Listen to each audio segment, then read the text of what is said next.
Yes, revelation in the person of His Son. Ang, ang kasulatan sa nagkakaisang uh, sa nagkakaisang tono nito for the salvation of His people, for the edification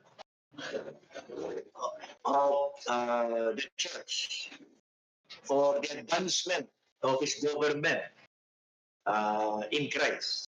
And ang dulo nun ay for His glory. So yun ang pinaka-esensya ng significance at kahalagahan ng bagong tipan in relation to revelation. No? Dahil doon naganap ang lahat ng inihula pagdating sa Mesias. Kaya mula doon sa orientation yun, paano natin aaralin ang Biblia? Anong dapat babasa?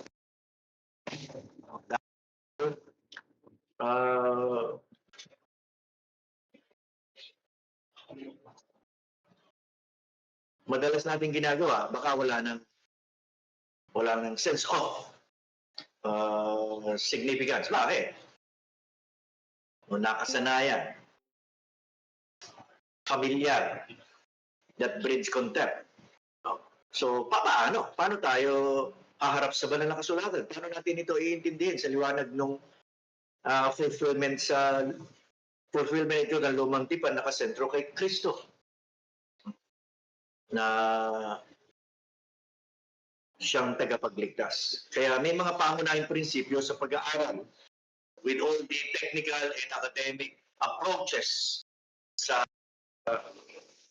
hermeneutic or science of biblical interpretation, ano man ang term mo, di ba? Marami niyan.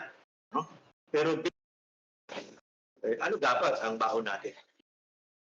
Kasi pag nakalimutan ito, at dahil nakakalimutan ito, kaya maraming mga nagbabasa ng Biblia, ang sa halip na kinakainisan.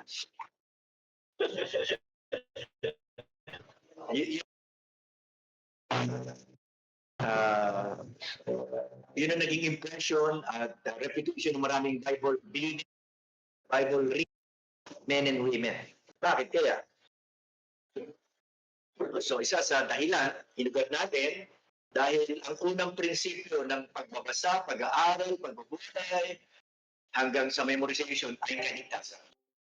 So pag wala dyan, pag hindi galing, yan ang komentaryo natin sa mga Bible, may chapter and verse, pero sa halip na kinagigiliwan, kinaiinisan.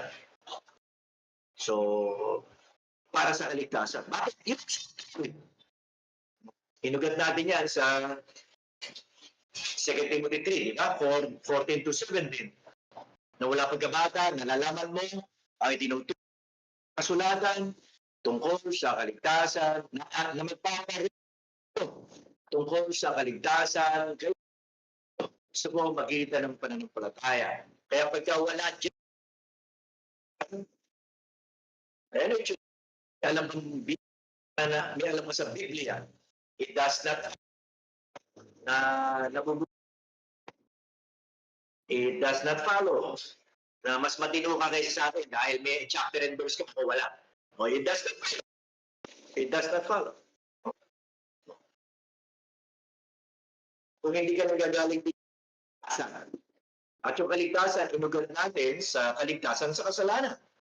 Kung ikaw ay mananampalataya, kailangan ko bang maligtas? Yes, may present possession of eternal life. First John et al. Merong ng pagdana sa theology, yun yung fourfold salvation. Salvation from the pleasure of sin. Naliligtas ka na ba ron? Salvation from the penalty.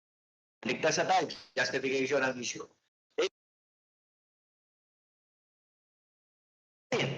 Naliligtas ka ba sa pagbabasa mo ng Bible? Kasi ang Bible, kapangyarihan ng Diyos sa pagliligtas. Partikular, ang Gospel, Romans 1, 16, 17. Kung galing doon, sa pagbabasa mo sa pag-aaral mo, lalo na sa nakikinig mo ng pangaral, daily, every Sunday, there's something missing. Dahil hindi ka nagagaling doon sa purpose and concern. Bakit nireveal? Bakit nireveal? Mula sa Hebrews 1. Sa iba't ibang panahon, bakit nagpakilala ang Diyos na sa huling mga araw na ito, 2,000 way from there, nagpahayag kita ng kanyang anak. Matapos niyang gawin ang, ano sabi sa Hebrews? Paglilinis. Umupo siya sa kaluwalhatian. So kung hindi tayo naka-orient sa pagbabasa, sa pag-aaral, at lalo na sa pakikinig every Sunday, mula doon sa kanya, may itsura mo. Malaki ang ulo, maliit ang paa. Malaki ang ulo, maiksi ang kamay. Ano yun, nagpapatawa ka. Parang yun, di ba? So, that's the caricature of many Bible readers. Dahil hindi nanggagaling doon. Nagbabasa ako, nagbubuti, aral ako, nakikinig ako every Sunday para sa kaligtasan. Para maligtas. Yung present progressive experience of salvation. Na sa theology, sabi natin, or else, ano itsura natin? Ako, yun ang aking komentaryo. Bakit maraming Kristiyanong tumatanda sa church pero hindi nagmamature? Kung sino siya 10 years ago, ganun pa rin siya. At merong classic na kami ni Pastor Alan in relation to those persons. Nakakilala rin namin parang ito. Walang talab dito yung salita ng Panginoon na. Yung ano nangyari, di ba? So, saan ang gagaling? Siyempre, at the end of the day, it is the sovereign pleasure ng Panginoon. Di ba? Kaya nakatatakot yung sovereignty. Hindi yung pandibate. Kailangan masumpungan ka niya, nakasumasong sa paanan ni Jesus. So, pag-aaral, tumutulong sa kaligtasan. Kailangan patuloy ka. Yun ang concern ng Panginoon, di ba? Mortifying sin. Dahil ang pagbabasa o pag-aaral, pagbabasa ko sa otoridad niya. And kaya ka nakikinig kayo. Yun ang primary means. Pinagdinig namin for 3 years. Kaya hindi na nagsasalita niya. Marami. Ang tanong na lang, anong gagawin sa narinig? Paano gagawin? So, ang bag ng pinag-iwan na may application here and there, may challenge here and there. Hindi pwedeng wala. Alam na kayo sa nakatunan nyo. Hindi. Tanglaw nga sa lalakarin. So, gagamitin yun. So, yun ang application na hindi maihiwalay sa may teaching, may duties, mayroong kung nakikinig tayo by faith or kung nakikinig tayo in faith. Di ba, ang sabi ng komentaryo ng Bagong Tipan, bakit hindi tumalakita ang salita ng Diyos kay Moses? Hindi nila kasi pinakinggan sa pamagitan ng pananampalataya. It's either issue sila kay Moses. Napag-rin ang concern sa mga mangangaral, di ba? Talagang lack of faith. Up and the pagka Sunday ka, kakakain mo yan. Hindi usapin yung matanda ka na sa pananampalataya. Mas malubhang nga yun. Mas mabigat nga dun. No? So, yun ang pangalawa, di ba? Because the whole page number 3 sa ating handout, critical at devotional. Critical, makarating sa intensyon ng may akda. So, hindi ka titigil kung hindi ka nakatitiyak. Ito ba talaga ang authorial intent sa GMA ayon sa aming principal. Dahil abot ito sa buong pagkatao tungo sa pagbabago. So, hindi pwedeng natin ito ka na dapat nag- at the same time. At ang dulo nun, magpapasalamat ka sa Panginoon, being grateful sa Lord, na binuksan sa iyo ang salita para magamit mo. Or else, academic, intellectual, at marami ng ganyan. At tulad ng lingwahe natin, huwag na natin silang nagdagan.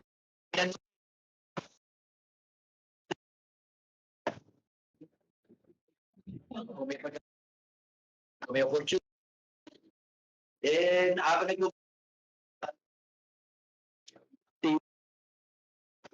pastoral. Theologically pastoral ang approach sa preaching. Hindi pwedeng intellectual lang. Hahanga lang sila dahil marami kang alam, chapter and verse. Hindi ko mo marami kang chapter and verse, okay yun. It does not follow again. At ang pag-aaral ay sa isipan ng mga katuruan. Kailangan buo. Hindi sa kultura, di ba? May tracks ka, meron kang isang akong ayuda para matanggap yung mensahe ng track. Hindi na yung sabihin. So sa kabuuan, yung mga katotohanan na pagtibay mo, nakita mo, ay totoo sa lahat, sa bawat bahagi ng kasulatan. The whole witness or the totality of the scripture. Kaya bago ka dun sa historical, grammatical summary mo, dito ka. Dito ka. Kahit wala kang masyadong libro, wala kang libro sa bookshelves mo, makukuha mo ito. Ang una mong discouragement, hermeneutic study. Wala akong libro na binabanggit nila. At wala akong magbili. Ang gusto ko turuan ako ng pinakamagaan. Ayun, devotional. Napapakinabangan ko yung nababasa ko. Oo, totoo yung nababasa ko. Pero totoo ba sa akin yun? That's another matter, di ba? At panglima, ang pag-aaral ay tungo sa pakikisama. Tungo sa pakikisama. Ano ibig sabihin nun? Mas magiging magaan ka, mas magiging bukas ka sa iba. At ang pag-aaral sa bagong iba ng context, local church. Ihira yung council sa Acts 15. Yung malitusyon, mga apostol, katatanda ng iglesia. Nag-usap-usap. Ano gagawin natin dito sa mga hentil na may bit-bit na over against the Jewish, the legalists. Kaya may tension. Hindi ba yun? Doctrinal dispute yun, o practices. Pero yung karaniwan sa buhay Kristyano, nasa konteksto ng iglesia, walang kontekst sa iglesia, maliban sa ministry of the word. Kaya sinasabi natin, local ang pagpapastor ng Panginoon. Hindi universal.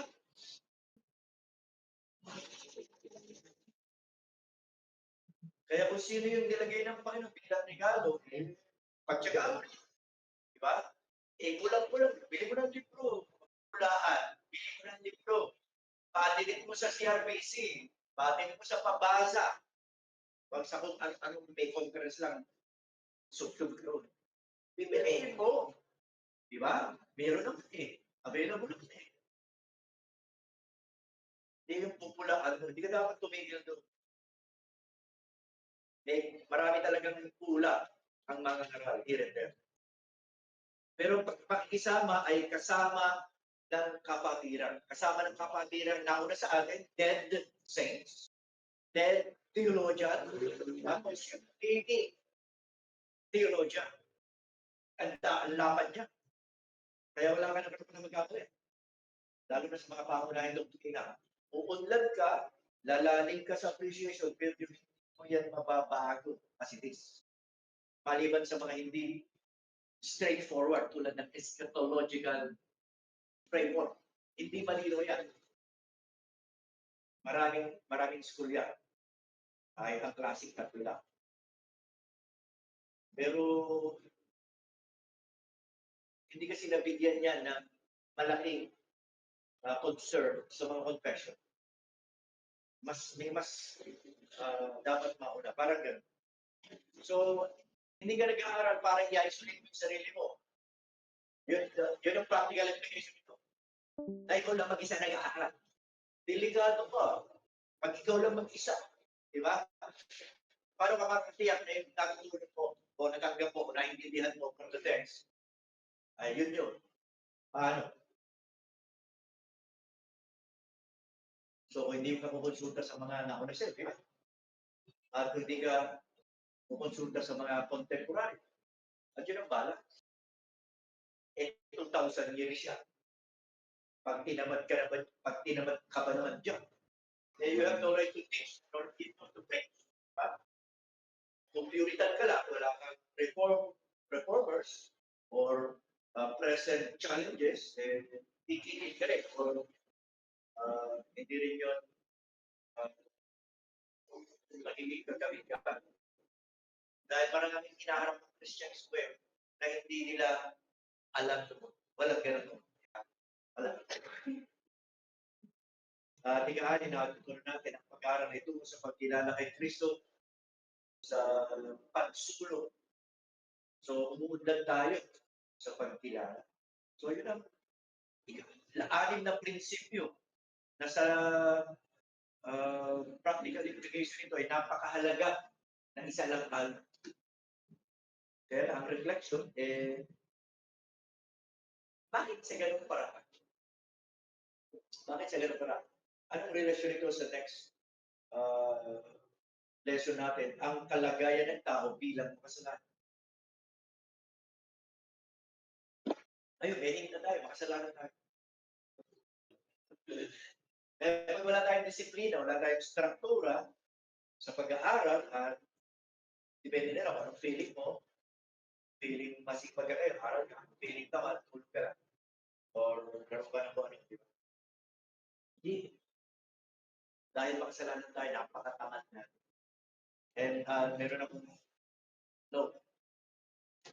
Ang pagmamahal sa doktrina, lalo na yung teaching that distinguishes us,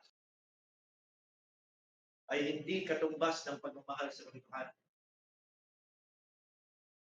Kasi ang pagmamahal sa katotohanan ay may katambal ng pagmamahal. Truth in love, yun ang connection. Kaya kung ang katotohanan sinasabi mo ay salat sa pagmamahal, malupit ka. Harsh. At hindi ka makakatay sa hindi mo katulad. At may mga ganyan. Lalo na sa mga bata. Siyempre, sila kasi yung gigis, di ba? Dahil natuto, gusto nila, katulad nila ang lahat. Sila ang template, sila ang example, sila ang standard. Kaya pagka hindi makaabot sa kanilang argumento yung mga sa kanila, ano nangyayari? Alam nyo na, your guess is as good as mine. So, hindi garantiya na alam mo yung, mahal mo yung doktrina, diba? You love doctrines of grace truly, you love the solas, equals you love the truth. Hindi. Ang object ng pagmamahal, hindi yung katotohanan. No.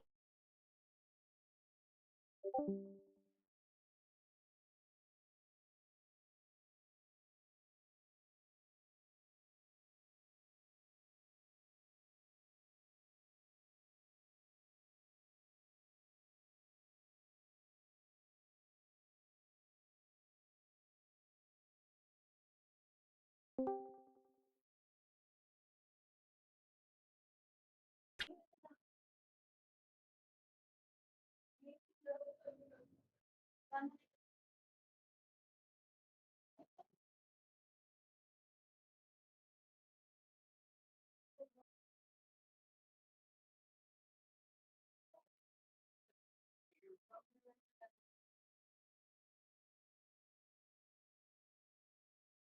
ako makapasok.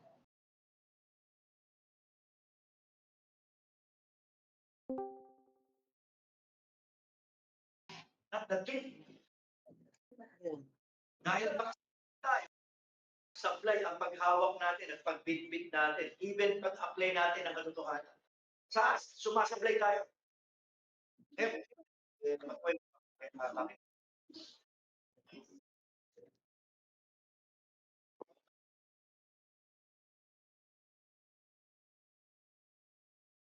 At isa pa, and last, hindi lahat ng naniniwala sa pinapaniwalaan natin. Yaya ng pagpapakulo pa. O yaya pa. Mas marami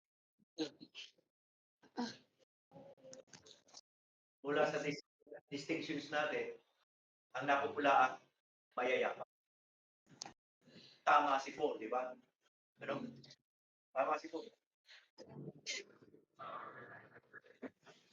Ano sabi ni Paul? Knowledge of pag yung knowledge hindi na-translate sa buhay, hindi naging totoo sa buhay, totoo lang sa isip, magyaya pa, lalaki ang ulo. At yan na nakikita natin, laging komentaryo. Hanggang ngayon,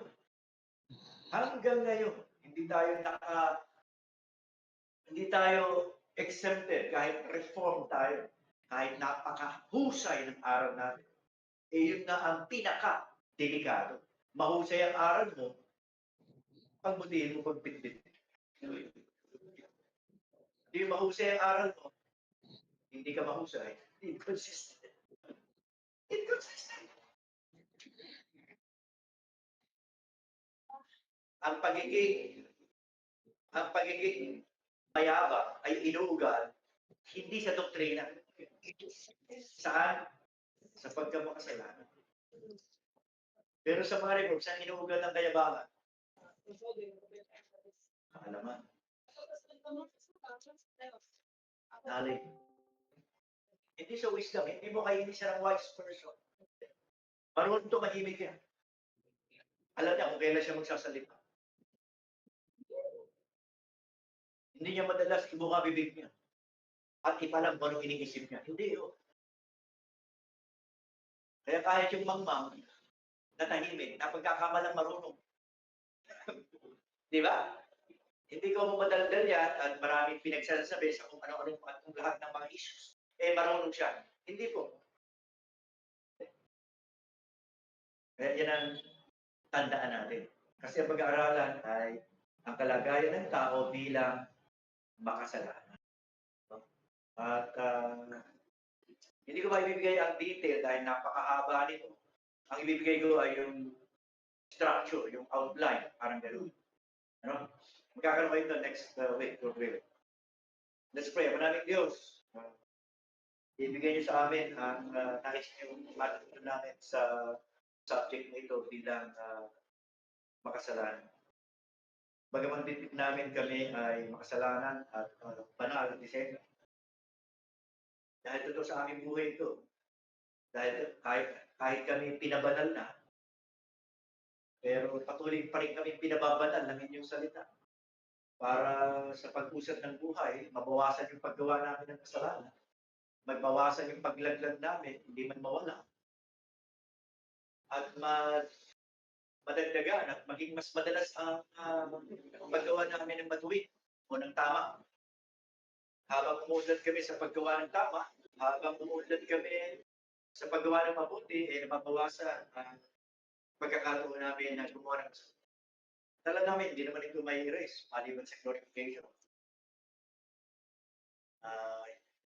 Hope sa muling pagpapakita ng aming Panginoon Jesus. Na siyang author and finisher of our faith. At sa kanyang pangalan ay tatagpo niyo kami na lumalakad sa liwanag ng inyong ipinahayag mula sa inyong salita. Amen. So napakalubahan ng kalagayan ng tao na mula dito ay kailangan niyang maligtas. So what is it good news? Ang good news kung walang bad news. Alam natin.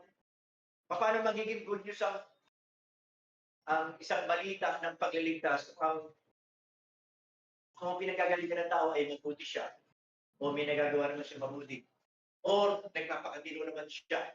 Magiging good news ang good news. Walang good news sa kanya. Bakit? He is good pala, di ba? Yun ang lohika nun. Hindi ka makakatakas doon.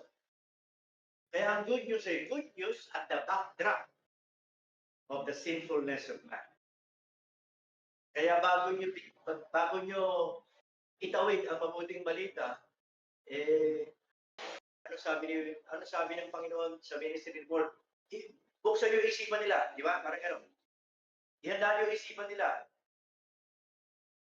sa liwanag ng salita ng Diyos bilang makasalanan. Makasalanan na napapahamak dahil nasa ilalim ng condemnation o sumpa ng Diyos.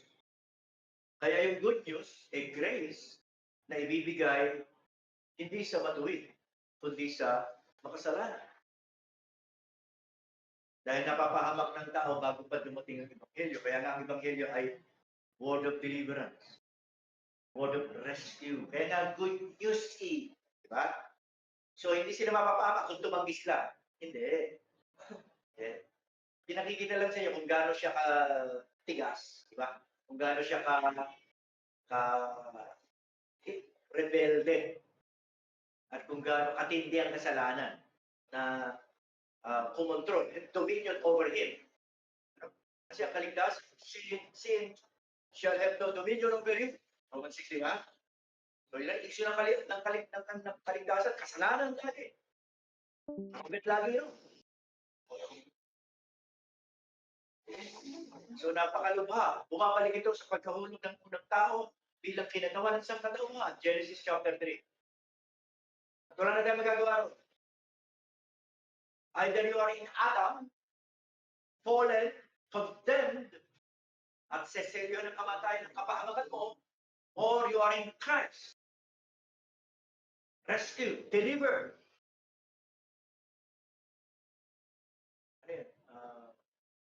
Transferred from death to life. So yun ang division ng tao. In Adam, in sin, perishing, or in Christ, doing righteousness throughout their days. So hindi accumulating knowledge. Yan ang orientation ng bagong tipan. Ang katotohanan ng kalagayan ng tao bilang makasalanan ay hindi pinagtatalunan, kundi pinapalagay. Again, kung yung existence of God ay hindi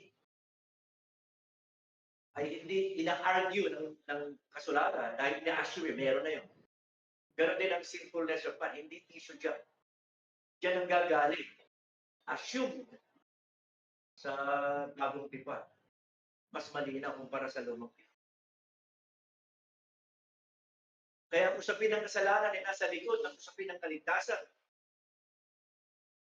At ang interpretation ng Genesis 3 ay Romans 1:18 hanggang chapter 3, verse 20. Matigat yun, di ba? Yan ang interpretation. Ganyan inunawa ng bagong tipan. Anong nangyari? Anong konsekwensya sa pangyayari? Anong itsura ng makasalanan? Sa kabuuan. So, Romans 1:18 hanggang chapter 3, verse 20. Lahat ng tao ay nasa ilalim ng kasalanan, sa kahatulan, at sa kapangyarihan nito. Upang lahat ng bibig ay matikom sa mga nagtatanong tungkol sa kasalanan o sa katwiran ng Diyos. Pangkalahatan ang pagkamakasalanan ng tao. Romans 5, verse 12. Again,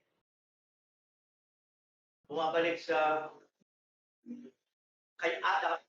In Adam, we sin. O nahulog tayo sa kasalanan. Namatay tayo.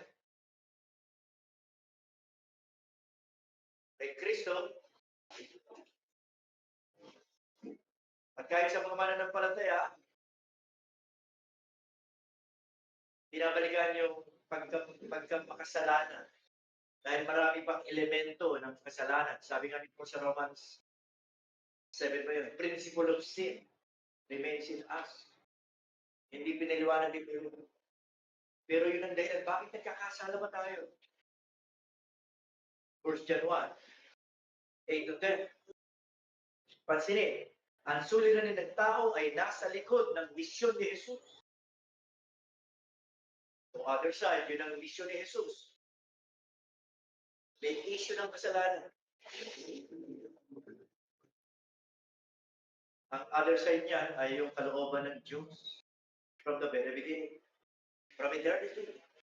Yun. So yun ang dalawang strand or linya. Pagluwalhati sa Diyos, pagliligtas sa makasalanan. Ang suliranin ng tao ay nasa likod ng misyon ni Jesus. At yung pangalan ni Jesus mismo ay nagsisilbing proklamasyon ng kanyang misyon. You will call his, you will name him Jesus, you will name him Jesus, and he will save his people from their sins. Matthew 1:21. So yung salita mismo, yung pangalan mismo, yung human name, kinabit sa kanya. Jesus means Jehovah saves. Or God our salvation. At totoo yun sa kanya. Ang daming Jesus naman namin. Ang equivalent ko sa Old Testament ay Joshua. So, kaugnay ng misyon, kaugnay ito ng misyon ni Juan. So, may natatanging lugar si Juan sa Bagong Tipan dahil siya nasa pagitan ng Bagong Tipan as a promise at sa Lumang Tipan as a promise at sa Lumang Bagong Tipan as fulfilled. Si John ang nasa gitna. Crucial yun. Crucial yun. Luke 1, 76, 77, John 1, 22. Pagbasa ka. Luke 76, 77, and John 1, 29. Luke 1, 77, at ikaw anak ay tatawagin propeta ng patang taasan sapagkat mauna ka sa Panginoon upang ihanda ang kanyang mga daan, upang magbigay ng alaman ng kalagdagan sa kanyang bayan sa pamamagitan ng pagbabatawad sa kanilang mga kasalanan. Tapos, John 1:29. John chapter 1, verse 29. Nang kinabukasan ay nakita ni Juan si Jesus na lumalapit sa kanya at sinabi, narito ang Kordero ng Diyos na nag-aalinis ng kasalanan ng sanlibutan. So, yung trabaho niya napakahalaga kasi ipaghahanda niya ng mga tao ang Panginoon. Kaysa kayo, tuwirang diniklara ang kanyang misyon. Luke 19, verse 10. Luke 19, verse 10. Ano sabi? Sapagkat ang anak ng tao ay dumating upang hanapin at iligtas ang nawala. Siyempre, John 3:17, he came not to condemn the world, but to save. So, lino yung mission doon in one aspect, di ba? To save. So, hindi lamang hinanap ni Jesus ang makasalanan, sila rin ay pinawalang sala bilang punto ng kanyang misyon. May pagpapawalan sila yung kaligtasan. At kaya may pagpapawalang sala yung kaligtasan dahil may nagdusa sa lugar ng makasalanan. Kaya hindi cheap ang kaligtasan. Yes, it is free, pero it is not cheap. Dahil ang tumayo sa lugar ng makasalanan ay ang walang sala. 2 Corinthians 5:12, yung reputation ni Paul sa saving work of Christ. Paano yan iniintindi sa context ng iglesia na ang mga miyembro dyan ay mga mananampalataya. mga nagtitiwala sa pagliligtas ng Diyos kay Kristo. Habang buhay, hanggang mamatay, in short. So, ang pangangaral ng mga apostol ay nakasentro sa ginawa ni Jesus. Acts 2:38, yung isa Acts 5:31, at yung isa Acts 10:43. So, Acts 2:38, 1, Acts 5:31, 2, Acts 10:43, 3. So, yun ang mga preaching. Acts 2:38, Acts 10:38, magsisi kayo at ipabautismo ang bawat isa ninyo sa pangalan ni Kristo upang mapatawad ng inyong kasalanan at tatanggapin ninyo ang kaloob ng Espiritu Santo. 5:31. Acts 5:31, siya'y pinagakila ng Diyos ng kanyang kanang kamay upang maging prinsipe at tagapagligtas, upang magbigay ng pagsisisi sa Israel at kapatawaran ng mga kasalanan. Magbigay ng pagsisisi. At kalakip ng pagsunod, kalakip ng pagsisisi, katambal ng pagsisisi ay kapatawaran. Walang kapatawaran, walang pagsisisi.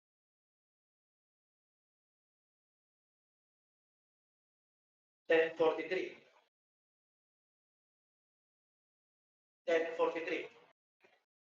Acts pa rin. Siya ang pinagkakaan ng lahat ng mga kapatid. Ang bawat kasalanan sa kanyang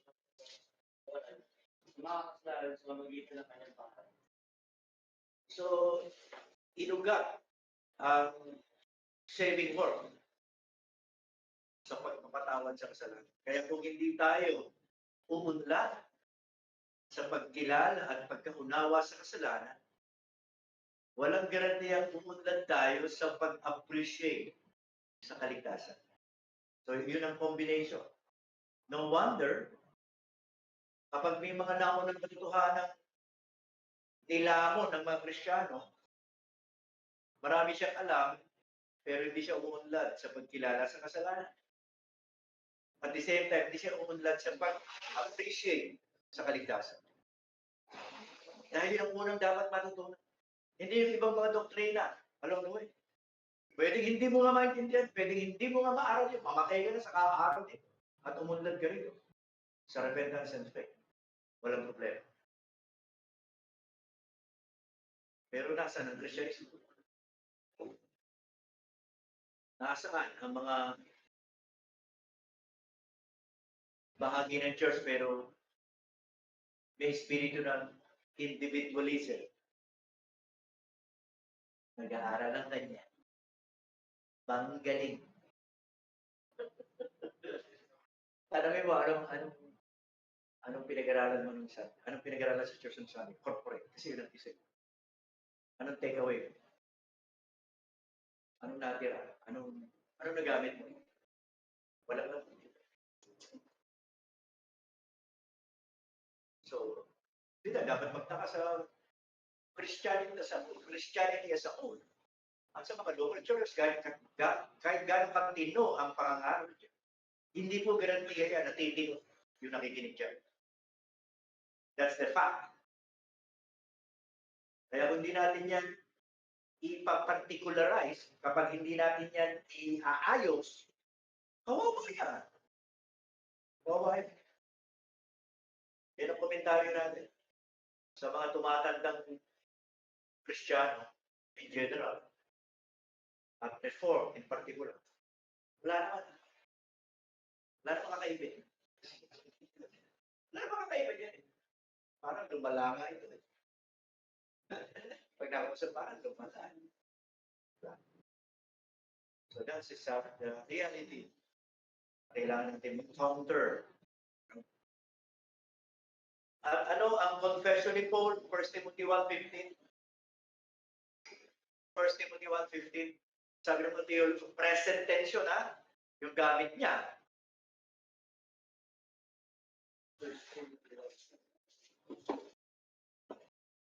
Meaning sa Greek text, kasalukuyan. Hindi past. Konsultahin yung mga Greek theologian. 1 Timothy 1:15. Kapag ang salita at nararapat ng tinutubos. Kasi Kristo Jesus na iparin sa sanlibutan upang iligtas ang mga makasalanan na ako ang pangunahin sa mga ito. So, hindi siya nakakalimot doon. Laging sariwa sa kanya yun. Hindi ko siligtas na eh. Hindi. Laging bit-bit niya yun, di ba? Mukhang yun ang formula soccer, di ba? Para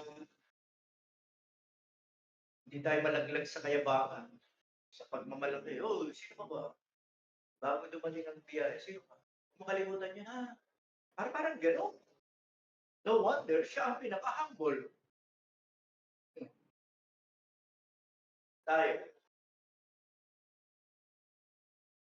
So maraming termino ang salitang ginamit kaugnay ng kasalanan. Alam natin yun. So you can research, di ba? You can research. Ang implication ay kailangan maituwid. May kalikuan, unrighteousness. Kailangan ito ng pagpapatawad. Kailangan ito ng paglilinis. Nasa kondisyon ng paghatol. Pinag-aarian ng kamatayan. Mapagdaya. Pagsuway. Kawalang katapatan. Kawalan ng tiwala. Makalaman. Masamang pagnanasa. Pakikipagkagaling. Tapos meron pang disposition sa kasalanan. Disposition to sin. Ibig sabihin, yung bend natin, to sin. Kahit Christian, oo. Walang Christian. Iyaya. Palagay ko, mapapawasan yung imahe ng kasalanan sa buhay natin. Nadaya, deceived, malisyoso. Marami yan. May corresponding text. Pag nasa inyo na. So yun ang katotohanan ng kalagayan. Iba't ibang aspeto ng kasalanan, iba't ibang implication, iba't iba ang name. Pero isa, sinner, sinful. Pero ang dami palang kaugnay nun na kailangan i-address ng pulpito. Lalo na every Sunday. Hindi i-address siya sa libro. I know. Dahil may context yun. Ang pinakamalapit na context, local church. Hindi yung library.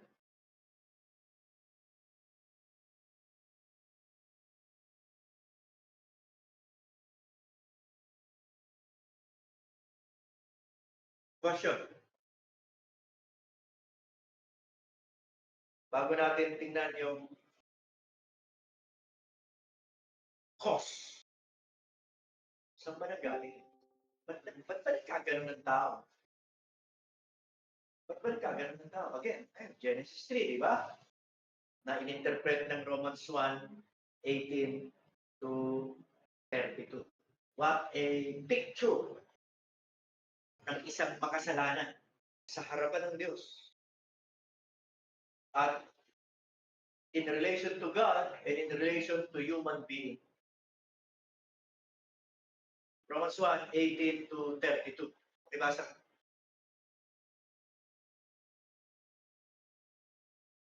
Romans 1:18 to 32. Sige bro.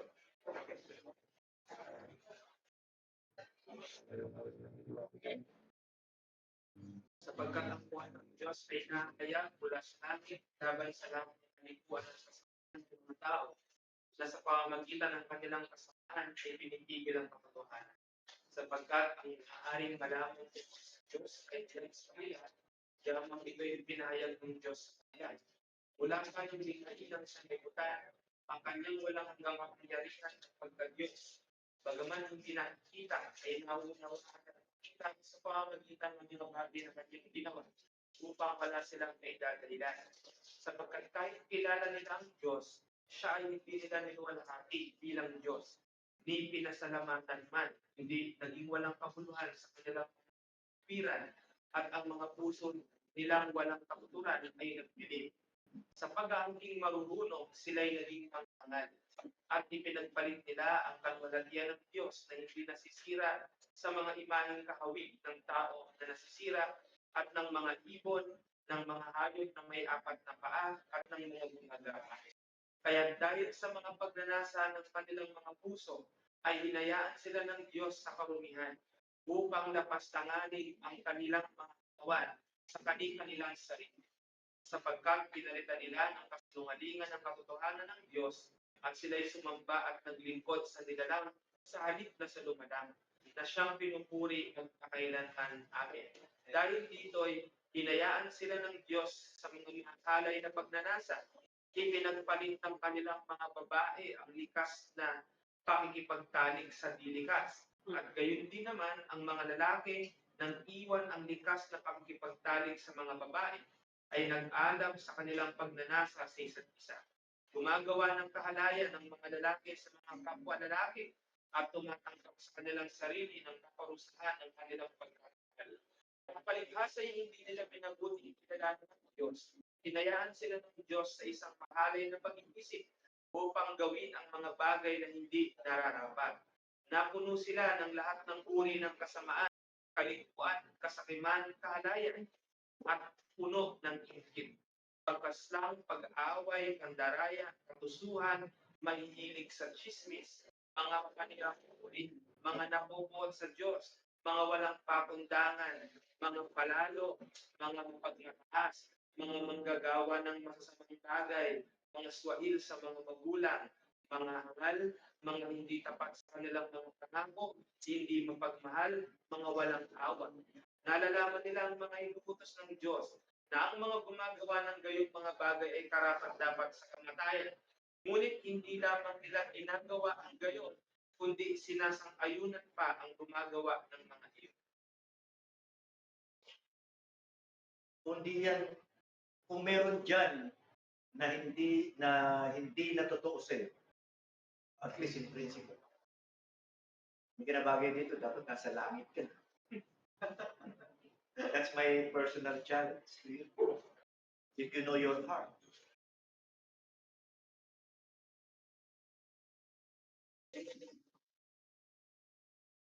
Tapos in-interpret pa ng Panginoon ang moral law in its spiritual dimension or understanding.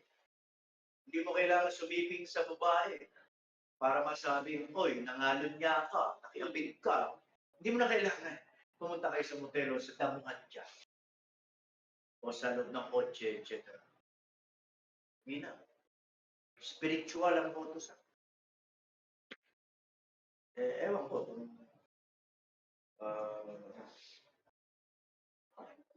Kung anong makikita mo dyan na totoo pa rin sa'yo. That's my point. Meron pa dyan, meron dyan, na totoo pa rin sa atin. At least in principle.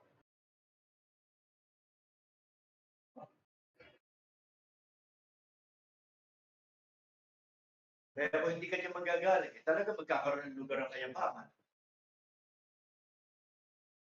I-compare mo yan sa akin before, I am the worst, the chief of sinners. Kilala niya ang kamuktutan ng kanyang puso, etc. etc. Tayo, same tao, di ba? Kaya yung salitang ligtas na, delikado. One aspect past, di ba? Paano yung present? Paano yung naliligtas o patuloy na inililigtas? Sa kasalanan, ha?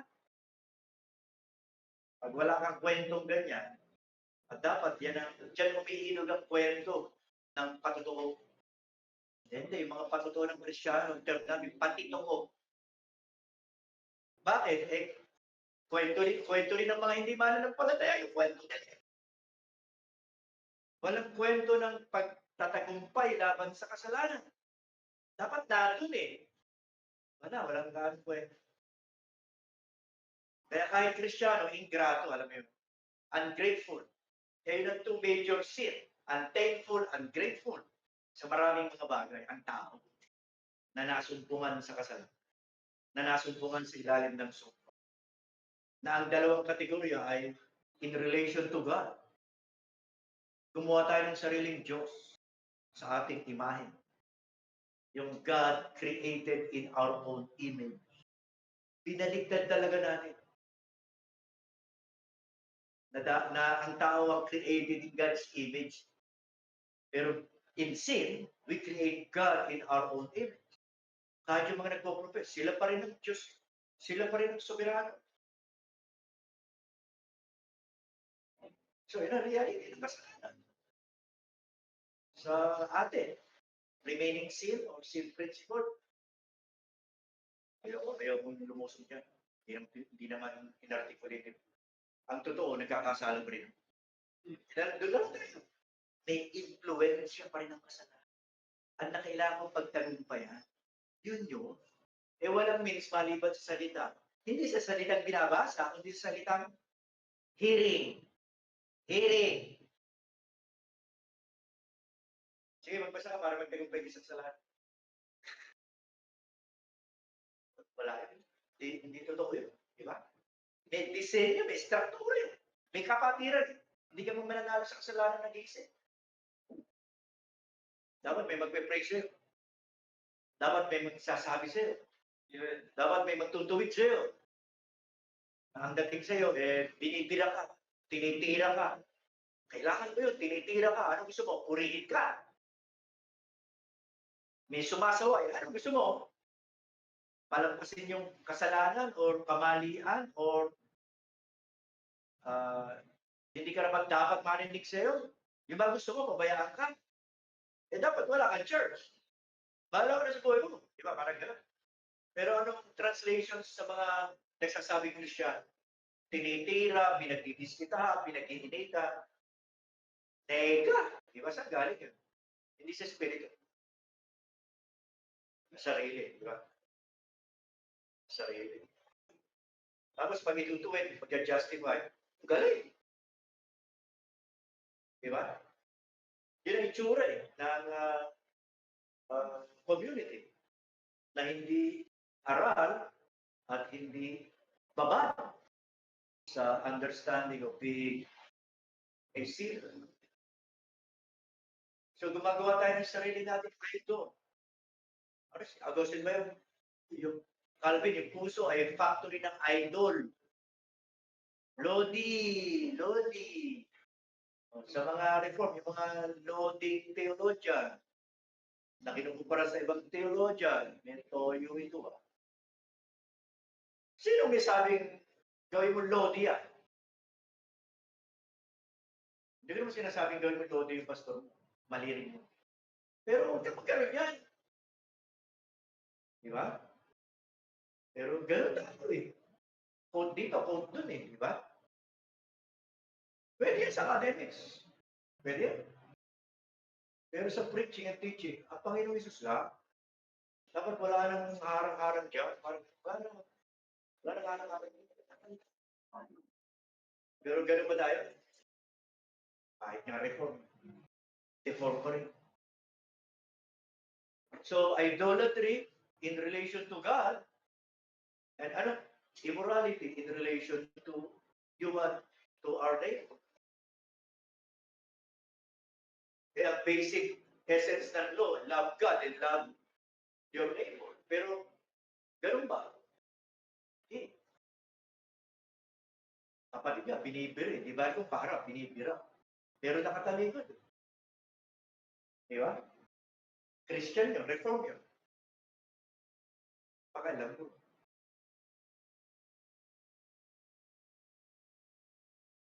Kung hindi ka lumalakad ng maayos, reform. Hindi ka nga binago ng reform. Sinful, di ba?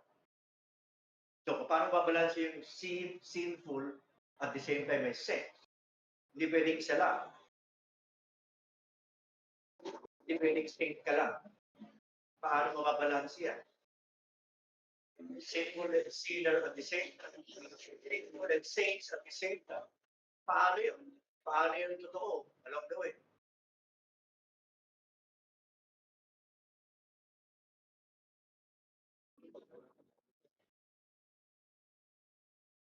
Ang madalas makita sa atin, yung pakikitungo natin sa kapwa natin. Kaya nga sinasabi natin, kaya ba natin tiisin ang Armenian?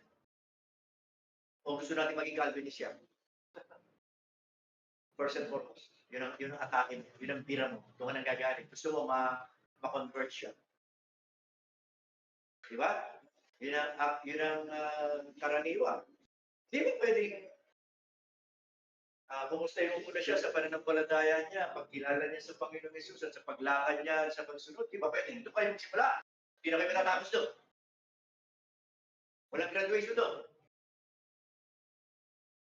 Ang certificate of glorification. Sa theology, may katapos sa'yo. Ang sa theology, sa pagdaan ng panahon, nai-improve ang understanding.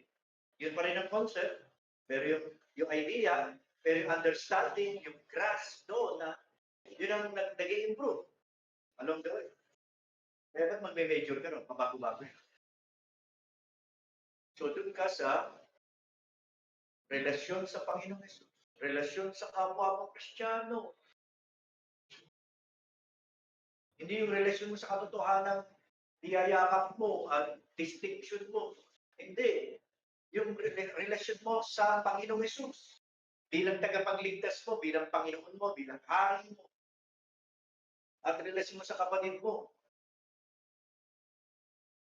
It's either matanda ka sa kanya, sa pananampalataya, or mas bata ka. Pinaka-safe position, kung matanda yan, timbang ng salita niya, kaya salita mo. Marami nang pinagdaanan niya, kaya sige, makinig ka dyan. Pakinggan mo, bigyan mo ng weight. Kaysa sa i-pattern mo siya sa yung kasalukuyan, kaunawaan. Hindi yun na-approve. Pero gano'n na nangyayari, kaya nga binibira natin.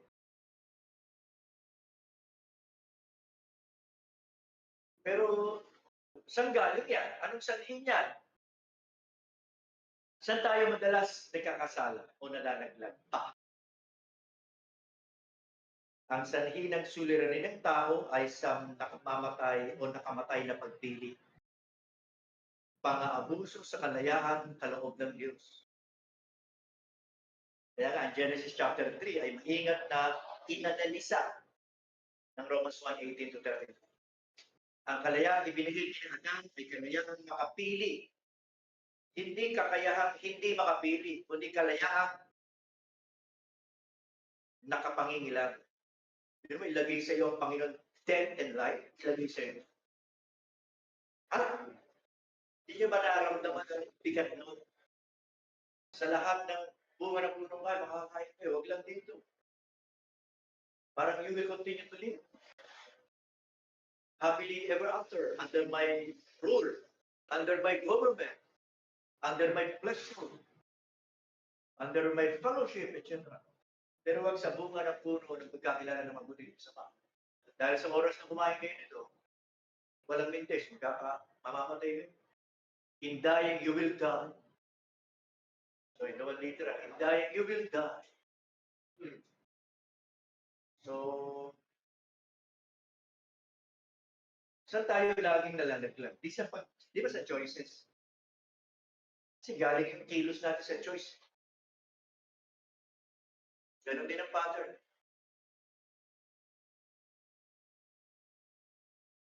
Hindi masama ang kalayaan. Pero may dalawang potensyal na nakaakibat ng pagpili ng tao. Diba? Piliin hindi kumain o piliin kumain. Madali ba yun? Sa tingin natin, madali. Ang bigat na yun. Parang kailangan mo mamili. Parang nasa crossroad. Saan ba ako? Kaliwa, kanan. Alam mo ni, ba't magtatanong ka pang kaliwa at kanan? Pero may ganun eh. Kaya once you entertain, saan ba ako? Diba? Yun. Parang salita ng Diyos yun. Makakakain kayo, hindi kayo kakain. Saan ka? Saan tayo? Saan nasubukan ng tao? Ba't kayo hindi pinakakain? Meron ba kayo? I doubt. Nagkaroon lang ng malis yun nung nakausap ng ahas, di ba? Na ginamit sa tanas. Kaya nagkaroon ng malis. May tinatago ang Diyos, kaya ayaw na ipakain sa inyo. Ito tinatago niya. Knowledge of good and evil. Wow, knowledge ka naman. Knowledge ka naman, parang gano'n. Every sin, matitrace sa principle. Tingnan niyo yung mga kasalanan na nagagawa niyo. O, nagagawa natin. Saan galing? Church.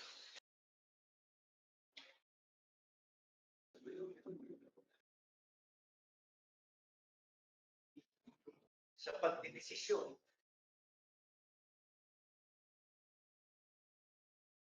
Ang esensya ng pagpili ay ang pagpili ayon sa utos ng Diyos.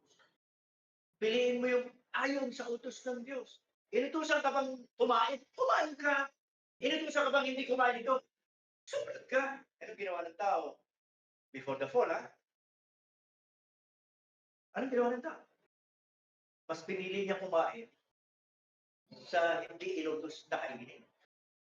Eh, ano ba tayo? Sino ba tayo? Bilang sinner. Saved by grace. Sino ba tayo? Mas malakas ba tayo sa kaya na? Before the fall? I doubt. I doubt.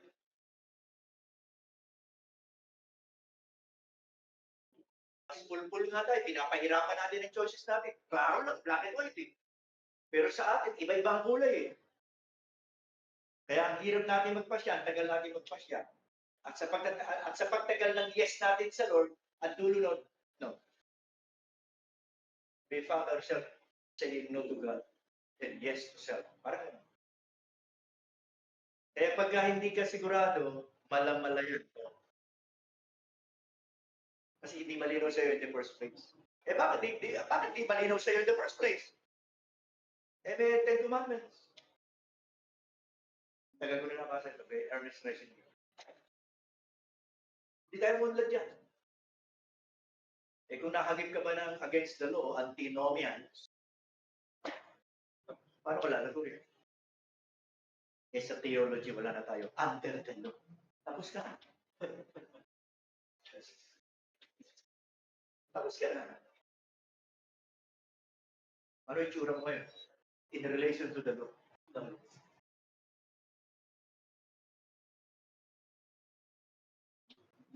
Theology ng galing yan. Academics ng galing yan. E kung diyan ka susunod, hindi doon sa pastor mo, nagtsatsaga, nagpupursiging intindihin yung salita na ibibigay sa'yo.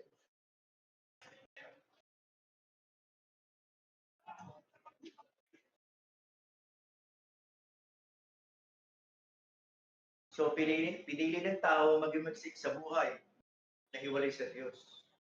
Ang susi ng suliranin ay maingat na inalisa. Ano sabi? At palibasa ay hindi nila minabuting kilalanin ng Diyos. 128. Hinayaan sila ng Diyos.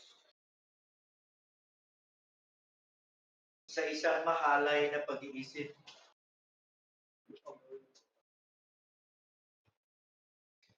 Para gawin ang bagay na hindi dapat gawin. Di ba? Kahit tayo nalusubukan sa mga bagay na hindi natin dapat gawin. Bagay. Mas mahalaga si sarili kaysa sa ang Diyos. Kung mas mahalaga ang ibang tao kaysa ang Diyos, eh magagalit kasi kaysa sa Diyos. Issue ng discipleship, issue ng pagsunod. Kaya ang dami natin idol. May idol wifey dyan. May idol wealth dyan. May idol anak dyan. Ginawang idol yung anak. Sa halip na sumunod sa kanyang anak, siya sumusunod sa anak. May idol na kung ano-ano. Tuloy nga, hindi ba? Na dapat binabasag yan. Unti-unti. Habang na-expose salita, unti-unti, nababasag. Nawawala, mabawasan. Dahil na talagang idol natin, sarili natin. Kasi hindi naman magiging buhay kung ayaw natin, di ba? Hindi naman tayo magkakaroon ng idol na ganyan kung ayaw natin. Please. So, kaya kinukumpront tayo ng salita ng Panginoon na ipinapaliwanag sa atin, hinihimay sa atin, nilalapat sa atin, para makumpronta tayo. Pero magbabasa ka lang, yes, may exception, makakonvict ka. Pero hindi yun ang rule. Ang rule, hearing the preached word. Paano may mga ngaral kung walang, di maiiwalay eh. Hindi sinabing, basta na lang ako kay Ernest Ray Sr.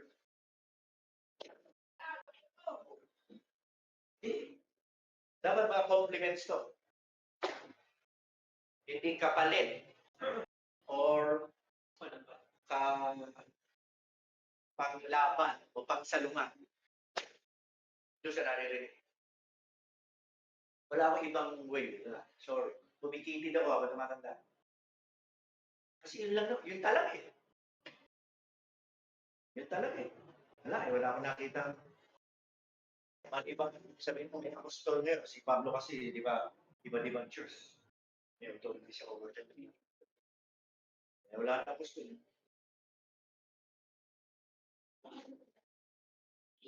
So, hindi nila pinili ang Diyos sa kanilang kaalaman. That's the essence. Yun ang pinaka-ugat. Hindi mo pinili ang Diyos. Ganon din ang kasalanan sa atin, kasalanan natin. Hindi natin pinipili ang Diyos. May naging mas mahalaga sa Diyos. Siya idol. Pero, ang kasunod niyan, yung relationship natin sa tao. So, ang notes ko rito,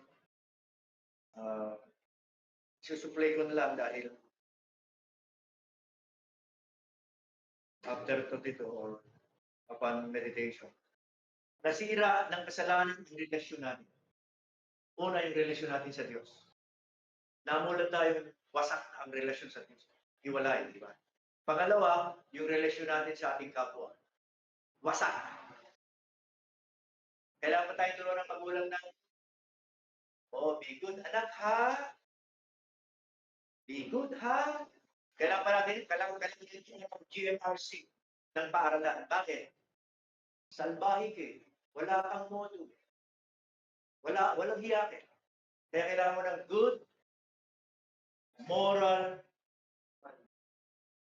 GM, good, moral, RC.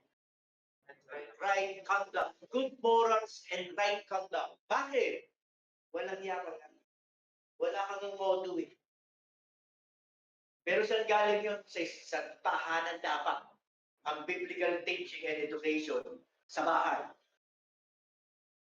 Kaya malala tayo kapag yung magulang natin, walang aral. Kapalan tayo kapag magulang natin, may aral. Ephesians 6. Turuan sila sa aral ng Panginoon. Kaya pagka hindi naging solid, intact, clear, rooted yung GMRC sa bahay, walang GMRC yan sa labas. Mas walang iayat doon. Bakit? Walang sasaway sa kanya. May ng formula. Kaya pag wasak ang tahanan, wasak ang lipunan. Di ba? Pero simple. Ang implication, winasak ng kasalanan. Winasak ng kasalanan ng relasyon natin sa kalikasan. Sino bang mga gahaman sa pagpuputol na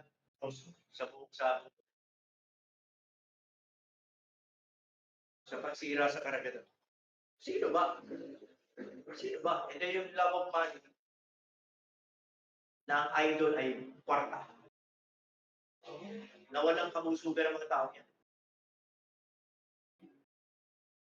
At ang pinaka-worst, ang pinaka-worst? Ang dulo, sinira natin ang ating sarili. Hindi natin nakilala kung sino tayo in relation to God and in relation to our neighbor. Wasak. Wasak.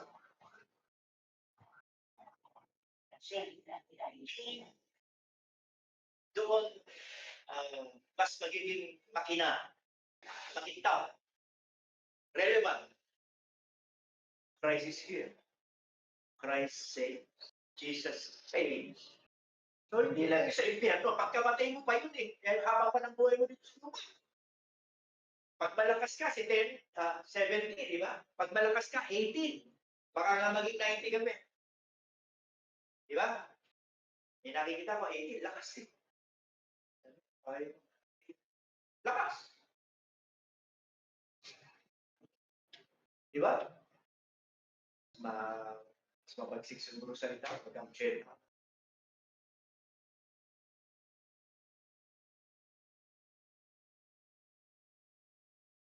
So, nasinira natin ang ating sarili. Hindi natin kilala sarili natin. Kaya, yun ang beauty ng redemption. Doon tayo manggagaling. Pag hindi tayo galing dyan, intellectual lahat yan. Sino ba nagturo sa'yo? Turuan natin. Or alalayan natin, di ba? Ba't yan ang tinuro sa'yo? Ha? Ba't yan ang tinuro sa'yo? Ba't hindi yung issue ng kaligtasan? Na nakaunay sa issue ng pagkamakasalanan, bakit hindi yan naunang naintindihan? Ba't hindi yan ang laman ng ulo mo? Ba't ko alam kung laman yung ulo mo? Na ikakapagtalo mo, ipapakipagtalo mo. Pero kung ang laman ng ulo mo ay issue ng kasalanan, issue ng kaligtasan, kaya pagtalo ka ba? Hindi. Walang lugar ng dibagan. Iilan lamang ang tao magsasabi sa iyo na hindi ko kailangan ng kaligtasan. Kukunti lang sila. Mas marami kang makakausap na maintindihan mo. Dahil makasalanan ka rin nagsasalita sa makasalanan. Di ba? Ang laman mo lang, say by grace. Yun lang, wala nang iba. Hindi ka mataas, hindi ka banal, hindi ka matuwid, hindi. Ang pagkakain mo lang, say by grace ka. Siya hindi. Yun lang. Pag siyang gagaling, ewan ko kumakatpuan ka nagagaling. Pag diyan ka nagagaling. Kaya hindi dahil madalas nagagaling. Nagagaling tayo sa status sa buhay, di ba? Sa pinag-aralan, di ba? Sa kayamanan, di ba? Or sa connection, di kay Mayor. Parang 5'7 lang siya dahil katabi niya si Mayor, 5'8 na siya. Eh kung pura pa yung Mayor, lumulog. Pati, makuha ba niya? Magkanakaw yan. Proud na proud. Yes.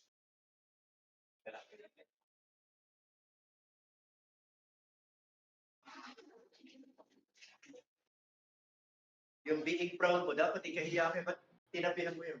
Magnanakaw yun. Sige, magsabi ka ng mayor na hindi magnanakaw, mali bang kaibigan. Sige. Ibang magnanakaw na lang sa bilis.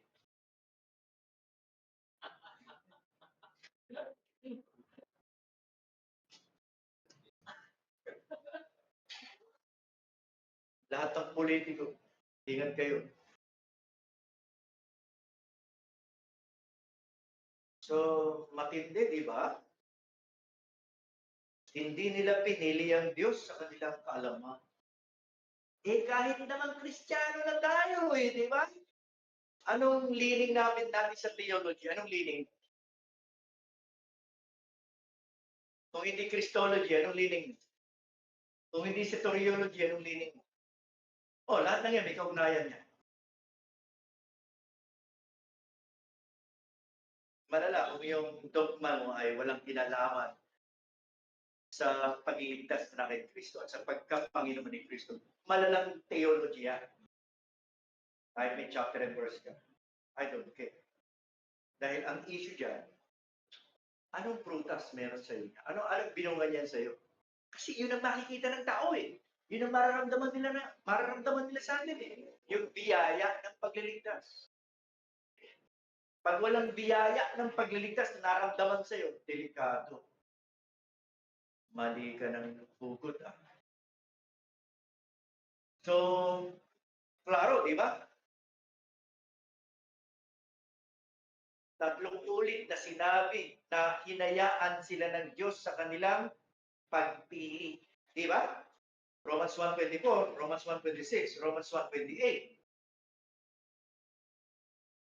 Kaya nga sinasabi ng teologo natin, sa kasalanan, mas mababa ang tao kaysa mga hayop.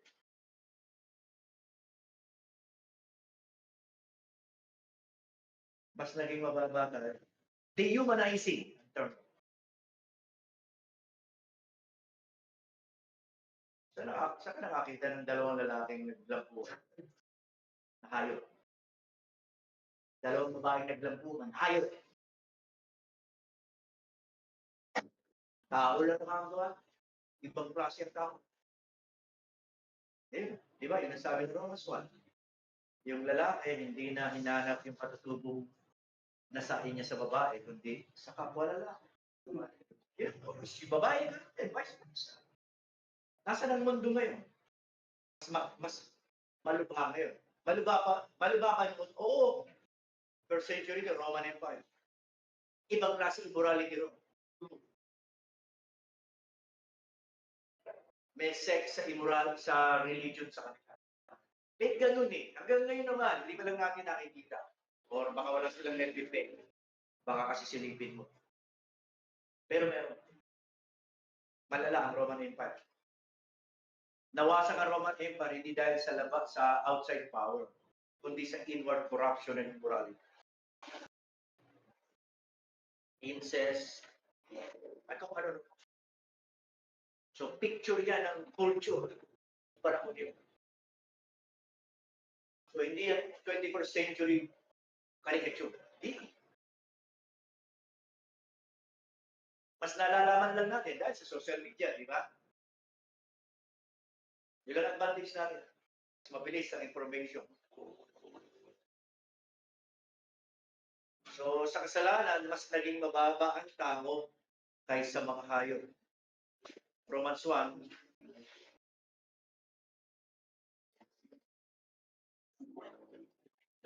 at ipinagpalit nila ang kaluwalhatian ng Diyos na hindi nasisira sa mga imaheng kahawig ng tao na nasisira.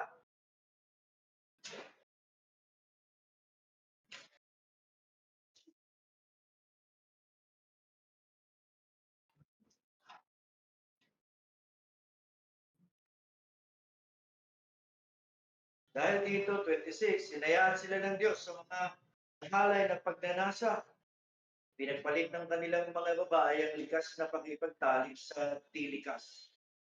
And or sa hayop. Meron na noon pa. Nakikipag-sex sa hayop. Pero yung kahayupan yun, di ba? Pero hindi lang nangyayari ngayon yun. Meron pa niyan. Na pinagkakakitaan ngayon. At gayon din naman ang mga lalaki nang iwan ang likas na pakikipagtalik sa mga babae ay nag-alab ang kanilang pagnanasa sa isa't isa. Gumagawa ng kahalayan ng mga lalaki sa mga kapwa lalaki. Tumatanggap ng kanilang sarili sa kanilang sarili ng kaparusahan ng kanilang pagkakamali. Lahat ng yan sa choice. Choices. May pinili. Namili sila sa at least sa dalawa na ginoon. Kaya dehumanizing ang sin. Kasi tayo rational being and created ka in God's image, di ba? Tapos ginagawa mo yan. Kaya legitimate yung asal hayop. Ugaling hayop. Parang aso. Parang baboy. Di ba? Kumakain ng sariling sumak. Saan kinapit ni Peter yun? Sa mga first teachers, di ba?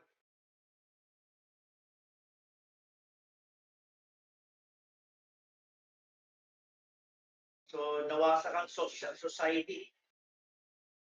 Nawasak ang society. Palibasa, hindi nila binagaling. Kilalanin ng Diyos. Hinayaan sila ng Diyos sa isang mahalin na pag-iisip upang gawin ang mga bagay na hindi nararapat. Yung bagay na ginagawa lang sa kwarto, ngayon may camera, action.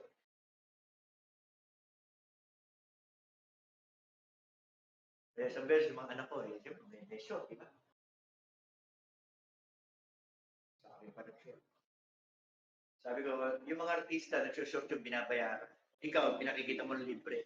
Hindi ka pa naman tanga. Punta ka saan mo, lalabas tayo. Nakamotor. Kaya nakashort yung mindset. Sabi ko, yung mga artista, kaya nagaganyan, nakita yun. Ikaw, libre, check mo ha. Anak ka ni Olan baka sumalgaling. Yung mga ganun, please smile mo yung basta on. Eh, nakatingin sila sa nalulutong na salita. Eh, gagawin ko. Lalambot pa ba ako? Kasi naranasan ko na eh, angkas ko. Tapos nakatingin sa kanila yung mga lalaki. Eh, iyamot ako. Tapos sila pipipit sa akin. Eh, alam mo, kwenta yun yung tingin. Parang nilugbaran. Eh, ako, tingin pala, pag kumibong ka, ba't ang tingin rito? Ha?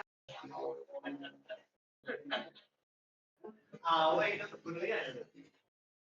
Eh, anak ko yun eh. Eh, sabi ko, wag na. Napapa-away ako. Mabilis ka. Okay, mag-tricycle ka. Tigas sa mukha mo. Pero wag ka angkas sa akin. Yung mga ganun ba na brutal ka, eh, pakailan mo, anak ko yun. Hindi gawin mo yung iba sa anak mo yun. Hindi ko naman sinabi standard ako. Pero ang principle, ayoko nung palaswa. Pag nanasaan sila. Dahil sa kanilang damit. O sa kanilang suha. Eh, kahit kabataan yan. Nagiging issue pa nga eh. Diba?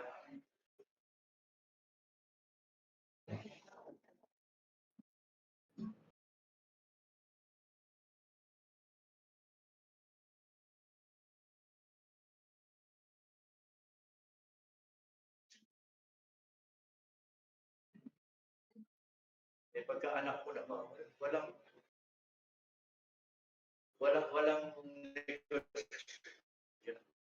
ayaw mo na, di ba? Ba't sa iba dami mo eh? Hindi ko yung anak ko, pag lumaki. Pag ugaling langit, glory to you. Pero kung bata pa lang, sumusunod sa'yo, oh, yeah. Pero pagka malaki, yan tayo nakita ko. Lalo ko nagpo-profess, di ba? Yan tao, harap na harap ng pupula sa'yo. So, nagkaroon ng contradiction sa tao. Winasak niya ang sarili sa gawang naghangad o nangangailangan ng kaligtasan. Kaya yan ang realidad na dapat ay makita ng tao. Yan ang katotohanan na dapat marinig sa atin. Yung katotohanan pinanggalingan natin. Saan ba tayo galing?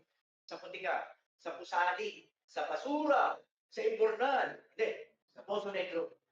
Hindi, Poso Negro, puro tubilangan namin. Di ba? Pero yung pusali, yung basura, ibang dominado, dumagaling. Hindi na sa Poso Negro. Malinis. Isa lang tubilang na dyan. Pero yung sa pusali, o sa basura, iba. At yan ang laman ng ulo nyo. Puro basura. Yan ang amoy mo. Kahit anong pabango. So, ganun ba natin nakikita ang ating sarili in the first place bago natin tingnan ang kapulaan ng iba?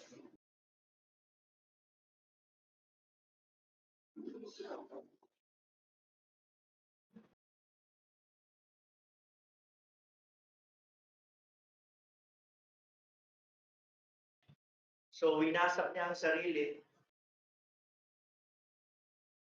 Kaya walang kailangan ng tao in the first place kundi ang kaligtasan. At may isang picture ng kaligtasan na angkop sa larawan ng makasalanan. Mark 8:35.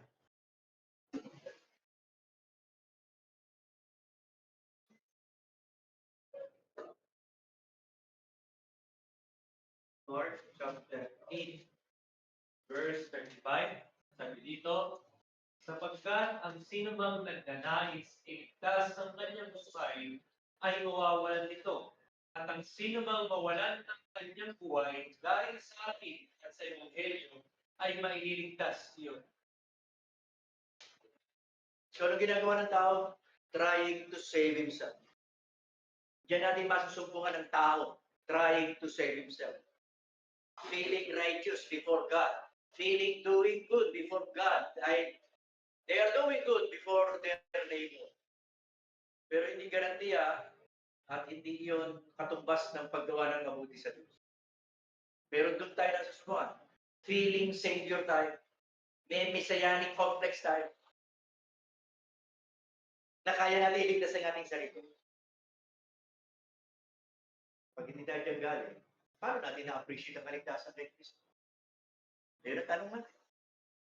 Pakakalit tayo sa ng Ebanghelyo ng kaligtasan. Sige, in relation to a sinner. Anong salvation in relation to sinner? Eh, maraming aspect yan.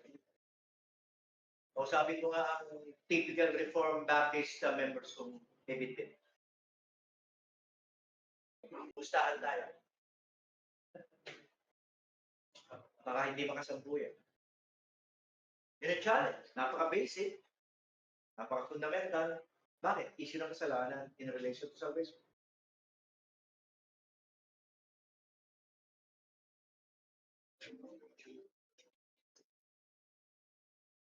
So, kaya ang tanong, before the fall, kaya bang hindi magkasala ng tao? Before the fall? Sinong oo? Sinong hindi? Oo? Bakit? Oo, pwedeng hindi magkasala. Hypothetical ito. Kasi past na eh. So, kung oo ang sagot nyo, tama yun. Kung hindi ang sagot, pareho kayo.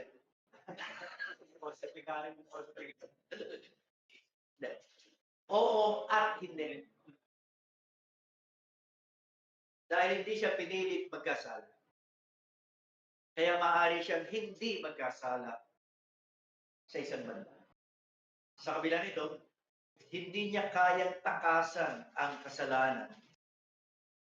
Kaya nagkasala siya. That's another way to understand what happened, di ba? Hindi nila natin. Ina-analyze lang natin. Pero sa theology, isara ang hindi magkakasala. Ang banal na isa, ang Panginoong Yesus, na binhi ng babae.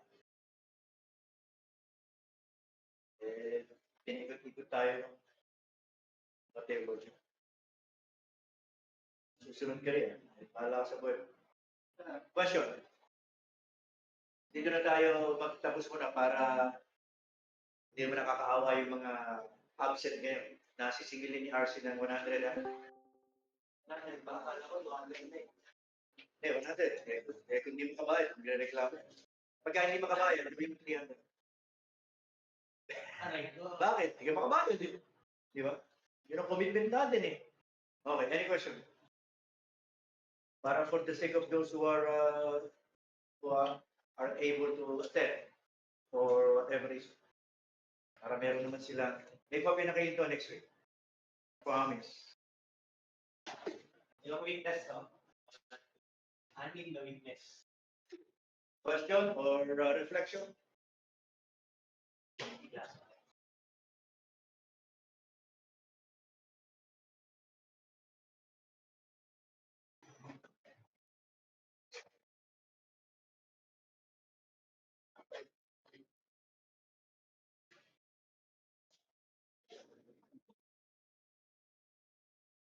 So may bago ba kayong nakita na narinig? May bago ba kayong nakita? Wala pa kami dito, mag-communicate yan. Nag-aaral, nagpag-aaral.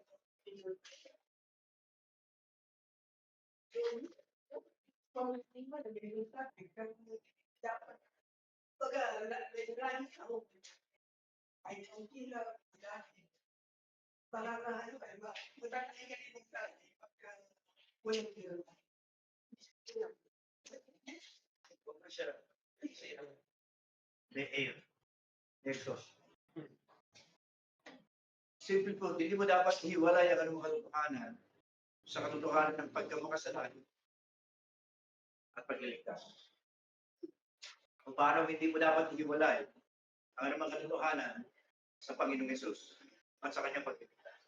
That's the very same structure or principle. Or else, kung mamalaki ka.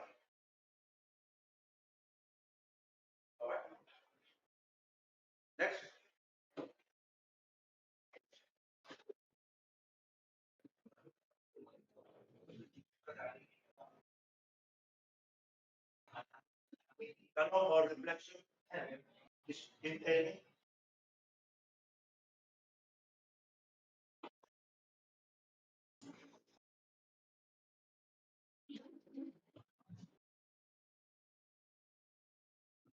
Kaya ang galing nito yung Bible study mo, nakatuntong ka sa pagliligtas ng Panginoong Jesus in relation to sin.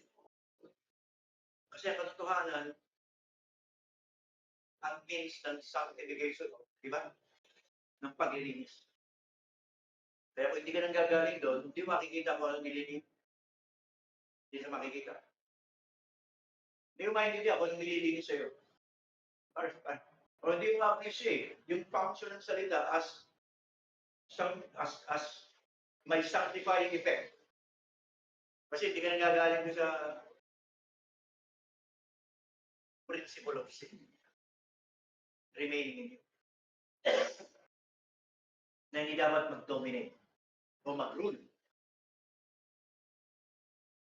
Kaya kahit anong approach sa Bible study, hindi ganun ka realize yung pagbabago.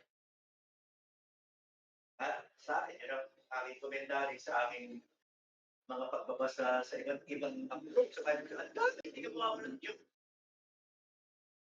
Pero kung hindi galing dito, yun na. Kung hindi ka galing doon, sa basic, pinaka, hindi ka aral ka. Para ba doon?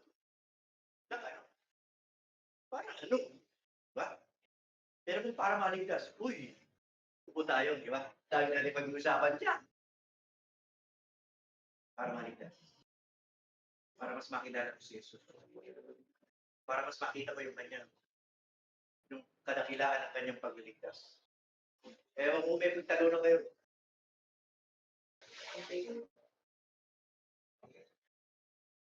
So, recover natin. Re-replicate sa preaching.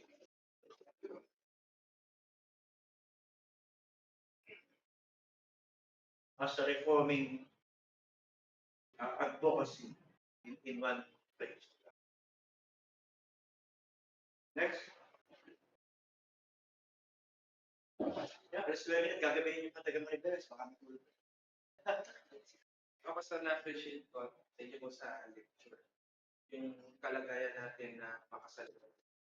Kasi yung pagbabahagi ng ebanghelyo sa kasalukuyan, parang wala nang dating. Kasi especially yung mga accept, believe, confess, yung mga ganun. Dahil isa pa, hindi kasi nabibigyan ng tuon din yung nagpagkakasalanan na parang shortcut sa ano yung dapat gawin para maligtas. Kaya parang nawawala ng sense. Ba't ko ba kailangan maligtas? So, hindi pa natin ang pagkula natin. And, kasi Tagalog, syempre, James 2:7. Yung Romans 1, na nakaspecify, in-identify yung mga sins na real na nangyayari. So, parang mabilis kang makakonect na, ay, ito pala yung mga specific na kasalanan na meron ako, na susubok ko sa sarili. At kapag na-realize mo na mga bagay na kinagagalit ng Diyos yun, doon mo ngayon mas makikita yung sense na ano yung mga kailangan mong i-modify. Doon sa issue na pinamanampalataya na naligtas. Kasi nga laging, language talaga natin o ng mga kapatid natin yung save na ako. Wala na file kung ano nangyayari. Once save, always save. Maalam. So, ayun, napakahalaga ng pagdating sa, though, ito yung nakakuha kong take sa pinag-aralan natin na kailangan may na-specify mo yung sins. Kasi, isa pastor sa weakness din ng prayer ng mga Christian, masabi lang na nanalangin na humingi ng tawad sa yung napaka-generic na lang, sorry po sa mga kasalanan ko. Ano yung mga kasalanan? Dito ko na-appreciate yan kasi tuwing nag-Lord Supper kayo dito, talagang kinoconnect natin sa specific na sin na nabanggit sa preaching para mabilis tayong maka-relate na kailangan ko itong baguhin sa biyaya. Yes.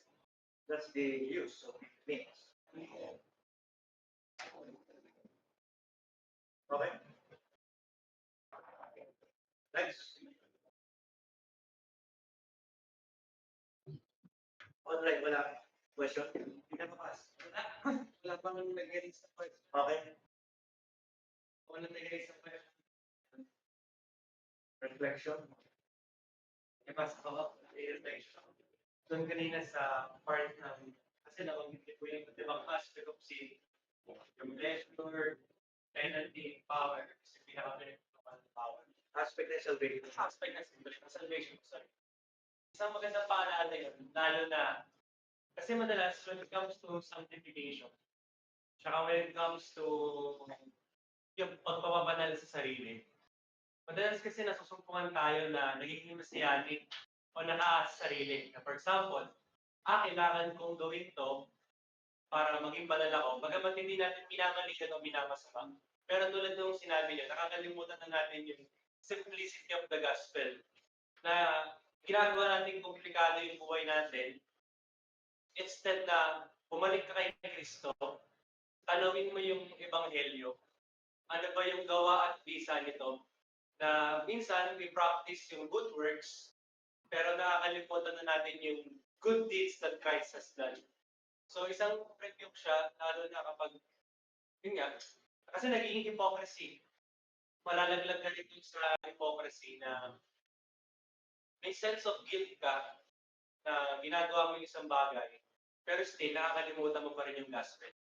Para mga Pariseo, they are well known na kilala nila yung batas, yung kautusan, alam nila yung araw ng Sabat, alam nila yung dapat gawin, pero nasusumpungan pa rin sila sa paglabag sa kanilang spiritualidad. Dahil ngayon, nakakalimutan pa rin nila si Christ. So, very very good thing yung pagiging simple ng gospel. When you say simple, hindi siya cheap. But rather, yung simplicity na si Christ talaga ang panagot sa issue ng penalty of sin, sa issue ng power of sin. Kaya, if umaas na lang tayo na tayo yung pagliligtas sa mga sarili natin, sa mga problema natin, sa mga suffering natin, sa mga troubles na meron tayo, nalibigo tayo in the end of the day. Is it because hindi dahil hindi sapat yung salita ng Diyos? Pero again, nalimutan pa rin natin na at the end of the day, yung sanctification natin, kumbaga, produce na lang yung outworking natin. Pero still, nakahugad pa rin to sa isang puno ng igos, which is si Cristo. Kaya, very timely and napakagandang reminder na hindi pa rin sa atin, o sa kahuli-hulihan, hindi pa rin sa atin nakaasa yung pagkakaligtas natin sa power of sin, but rather, we need to come back to Christ and saribain sa buhay natin kapangyarihan ng Ebanghelyo. Next. Bahagi ng binigay last conference yung salvation. How Christ bring us to life. Narin yung Ordo Salutis o yung mga aspect. So pagdating natin sa salvation, yung pinakasimpleng approach na nakita ko kasi siyempre election ng GMA bias. Objective blessing and subjective blessing. Ganda. Pero along that line, siyempre, yung equipment ng pag-intindi natin o pag-appropriate natin ng kaligtasan. Mahaba ang issue ng kaligtasan. Next.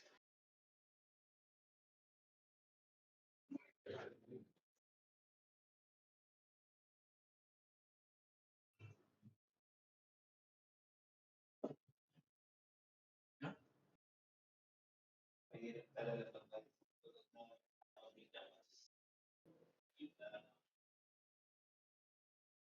sa salvation. Ito na lang sa relationship, mahirap na talaga influence sila. Pero mahirap ang pagkakaya. So para mo nakikita yung patuloy na pagliligtas ng Panginoon. Yun ang usapin at the end of the day in relation to God, Christ or Savior. Hindi yung ibang katotohanan. Yun ang pinaka-concern. Paano nare-realize that Christ is saving you from your sin? Or else, di ba? Ano yung tsura ng kaligtasan? Fire exit. Pag namatay ka, sabi ko na, layo pa rin. Pero ano yung tsura ng kaligtasan sa buhay? Sa akin, yun ang pinaka-attractive sa mga tao. Mas madali silang magkaroon ng interest. Lalo kung kilala ka nila. That's kumbaga, lalo kung totoo sa'yo, yung sinasabi. Wala nang argumento yun. Kundi, oo nga, oo nga.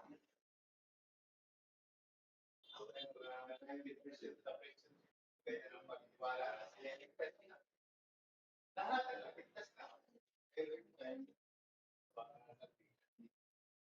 Yung patuloy na pagdanas ng kaligtasan sa kasalanan, nasa pwede. Saan? paniniwala. Yeah. Yeah.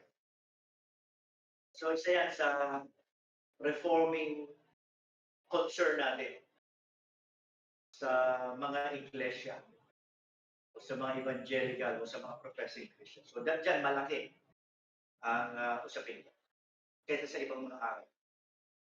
Yun ang aspect ng Reformation. Doon sa loob ng church. Doon sa Christian faith. Doon sa doktrina na dapat ay tumatalab sa atin, mabisa sa atin, o tutusan. Hindi yung articulation lang ng ibang katotohanan. Mas banal ka ba pagka dahil tinanggap mo yan, yan ang paniniwala mo kaysa sa paniniwala mo. Next.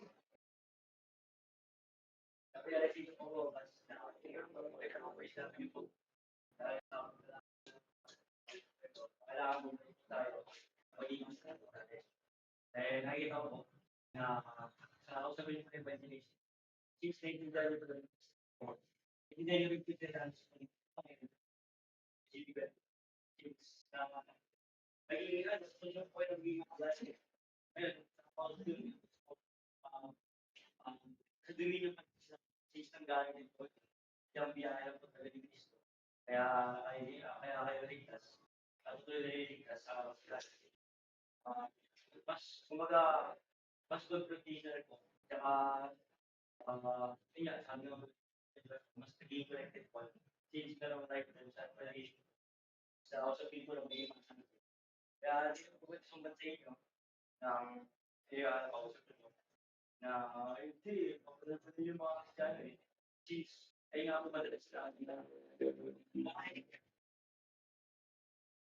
Yung namin dito, since late din ako na makasalanan. Kaya niyo po explain na makasalanan din ako. Pero sadyang naigas na makasalanan. Ayaw po nag-reflect sa To the degree you know sin, pero then you knowledge of something. Dahil ang work of salvation ay tumugon sa issue ng kasalanan. In every aspect. Kaya pag hindi natin yan nakita, pag hindi natin yan naintindihan, kakaproblema tayo sa presentation of the gospel. Bakit? Good news.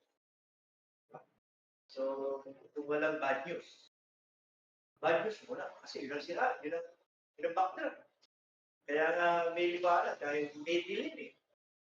Yes, maliwanag ka because of Christ. Pero, bakit kailangan siya? Yung ganun. No.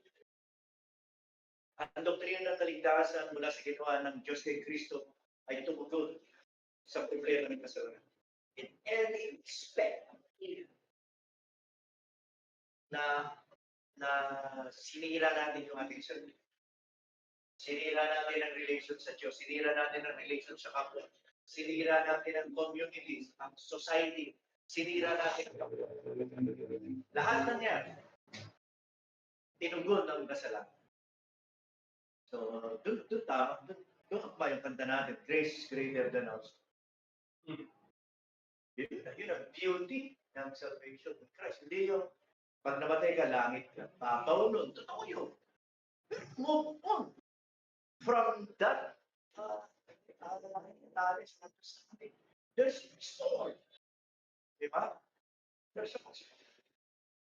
So, kaya nakaka-excite na ulit pabalikan natin yung bahaging yan sa New Testament yun. Dahil mas malinaw ang usapin ng kasalanan at kaligtasan sa New Testament compare sa Old Testament. Dahil laking ginagawa yun sa shadows and forms, ceremonies. Kaya kami ceremonies. So hindi yun palamuli lang. May ina-address yun na fulfilled in Christ. So, doon mas makikita natin yung connection and relation ng Old Testament sacrifices hanggang sa templo, hanggang sa mga priests. Bakit may ganun na-fulfill lahat sa Panginoon? So yung relasyon nun sa kaligtasan ginawa ng Panginoon. So sana makita nyo yan. Kung hindi, gawa-awa kayo. Or mababaw kayo. Wala tayong pinagkaiba sa tanggapin mo Jesus. Diba? Paano ka nag-evangelize?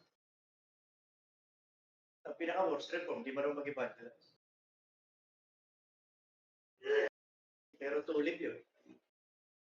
Solas yun. Paano naligtas itong tao ito? Diba? Yun ang question. Ligtas. Ano sila niligtas ka? Ano pinangawakan mo? Diba? Yun ang wars. Yun ang pinaka-wars. Diba? Nasa community ng reform. What a miserable man or woman.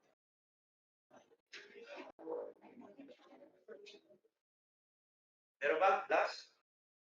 Balikan natin ba ito yung sinasabi natin? Kalagayan ng tao siya makasala for the food. Kasi nagsabi ng exist ay hindi na kaya ng mga kawain during that time ay walang kasalanan ng tao. So, paano lang yung sila talagang kasi wala tiwala sa Sorry. wala ba siyang tiwala sa bakit siya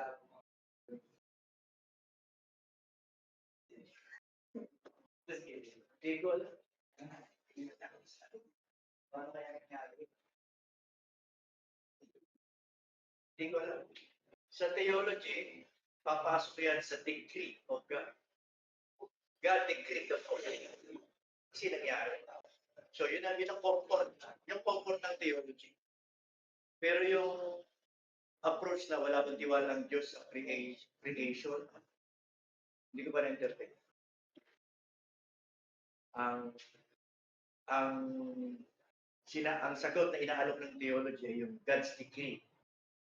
Kung ito ay infra-lapsarian, yung lapsarian, the fall, lapsarian fall, before the fall, after the fall, etc. Or before creation. So yun ang appeal ng theology. Pero kahit doon nahati ang mga theory. Kasi attempt yun ng mga theologian reading the redemptive history in relation to God ordains all things para yun. So yun ang sagot. Yun ang alok na sagot. Maliban doon, speculation yun. Na may mga Bible proof. Pero it will remain an speculation. Sino makakatiyak, di ba? Pero nagbabangga naman. Ngayon pang tanong, i-address natin sa theology.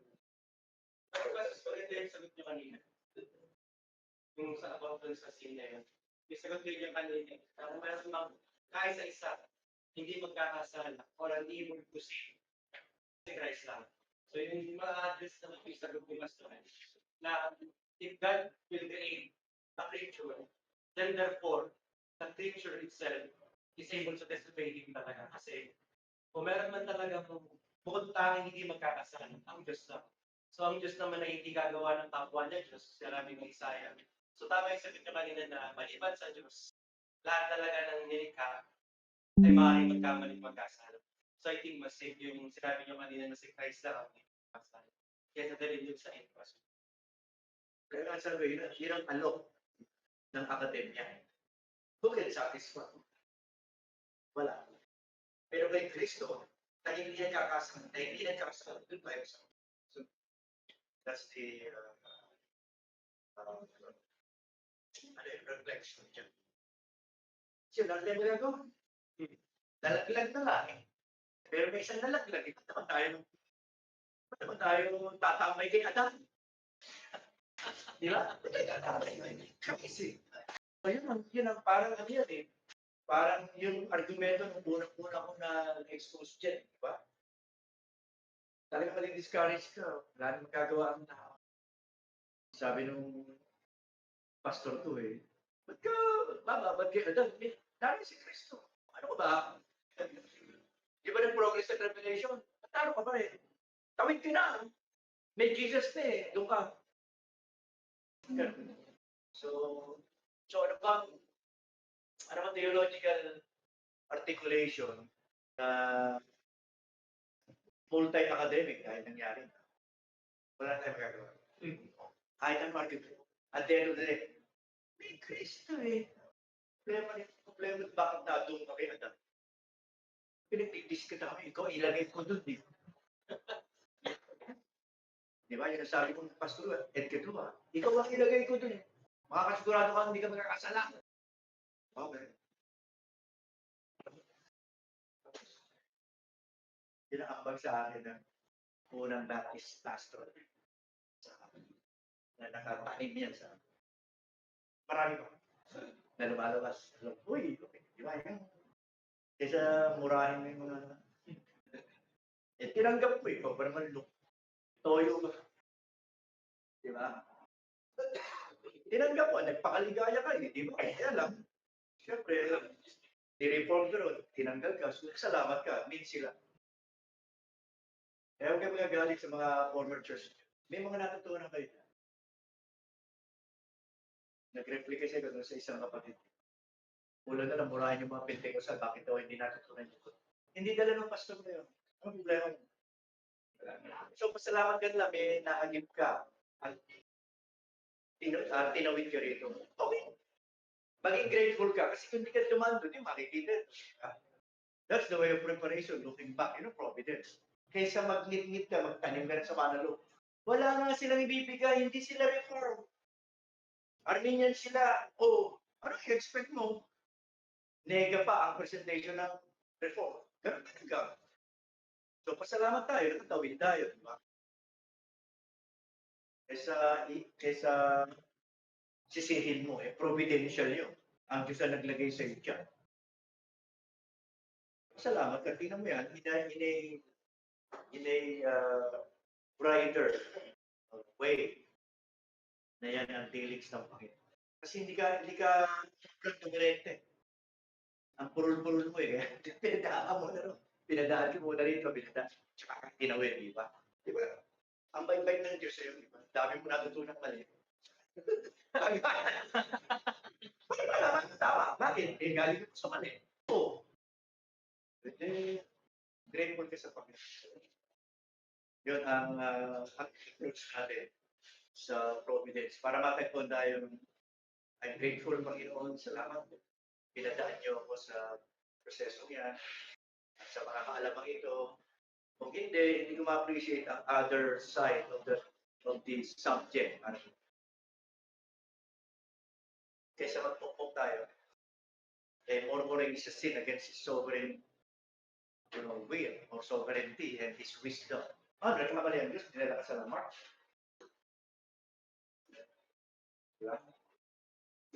Okay, let's pray. Maraming Diyos, maraming salamat po sa kagandahan loob sa kagandahan loob sa amin at sa karunungan pinadaan niyo kami sa iba't ibang proseso ng pagkatulad. Sa iba't ibang mga mangaral na tagapagtulad. Dahil ito'y nakadesenyo para mas makita namin na hukam ang ganong larawan. At patuloy niyo kaming inuulma sa much better way of learning the truth sa local church kung saan nyo kami inilagay. At alam namin, Panginoon, na marami pa kayong tutulong sa amin na mas magiging malapit sa aming karanasan, mas magiging malapit sa aming pangangailangan, at mas angkop sa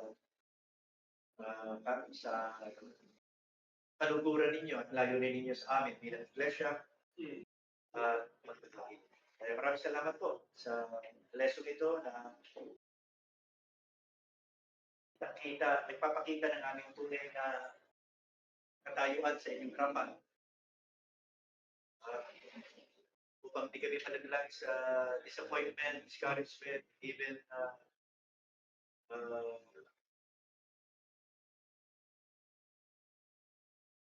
miserable thinking, nariyan naman ang inyong biyaya ng pagtuturo at pag-unawa sa mga katotohanan. Kaya maraming salamat po, Panginoon.